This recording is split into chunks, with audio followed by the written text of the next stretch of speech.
रांगेत चालायचं आपल्याला, पाठीमागे रांग करायची आहे। थांबा थोडस। बैलाला पाणी पाहिजे काय निवगेकर? हा लावा, पाणी पाजून आणा, बैल लावा। बैल लावा म्हणजे गाडीला।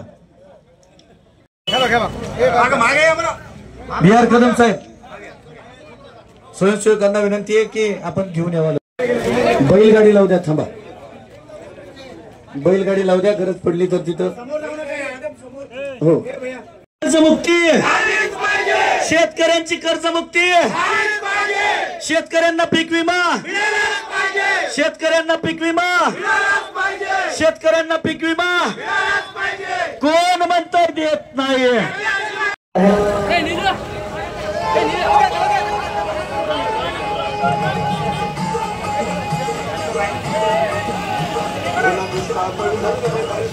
शेतकरी एकजुटीचा, शेतकरी एकजुटीचा कर्जमुक्ती, शेतकऱ्यांची संपूर्ण कर्जमुक्ती, शेतकऱ्यांना पीक विम्याचे पैसे, पीक विम्याचे पैसे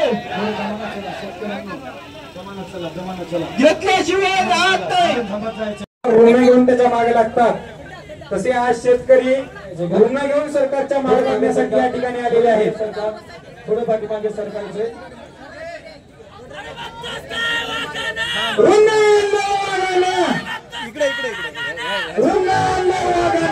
शेतकरी एकजुटीचा, शेतकरी एकजुटीचा आज मोर्चा काढलाय।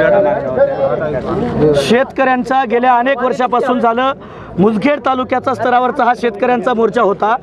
तर या मोर्चाच्या माध्यमातून शेतकऱ्यांची संपूर्ण कर्जमुक्ती झाली पाहिजे ही मागणी घेऊन काँग्रेस पक्षाच्या वतीनं हा शेतकऱ्यांच्या हजारो शेतकऱ्यांच्या उपस्थितीमध्ये आज आम्ही हा मोर्चा काढलेला आहे। कारण अदानी अंबानीचं कर्ज मुक्त होतं, पण शेतकऱ्यांना मात्र कर्ज माफ केल्या जात नाही। त्यांना म्हणून आम्ही मागणी केली की माफी नाही, गुन्हेगार नाही शेतकरी कर्ज घेऊन केलं तर शेतकऱ्यांना संपूर्ण कर्जमुक्ती द्या, पीक विम्याचे पैसे तातडीनं दिले पाहिजे। त्याचबरोबर शेतकऱ्यांना नवं कर्ज मिळत नाही आहे, ते नवं कर्ज शेतकऱ्यांना मिळालं पाहिजे। खड्डे इतके भयानक झालेत, हा माजी मुख्यमंत्र्यांचा मतदारसंघ आहे, पण खड्डे असल्यामुळं इथं लोकांचं जीवन प्रचंड हवालदिल झालेलं आहे। त्यामुळं खड्डेमुक्त रस्ते करा ही मागणी।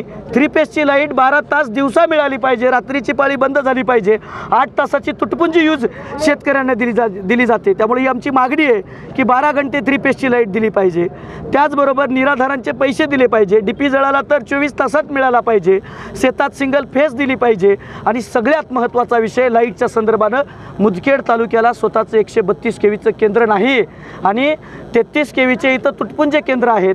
म्हणून आमची मागणी आहे की तालुका आहे हा, या तालुक्याला 132 केवीचं केंद्र असावं आणि काही ठिकाणावरती वन्य प्राण्यांच्या त्रासामुळं शेतीचं नुकसान होतंय, त्यासाठी उपाययोजना केल्या जाव्यात। या आणि अशा मागण्यांसाठी आज हा काँग्रेस पक्षाचा भव्य असा रुग्ण मोर्चा मुदखेड तहसील कार्यालयावरती सर्व ज्येष्ठ नेत्यांच्या मार्गदर्शनामध्ये आम्ही काढलेला आहे।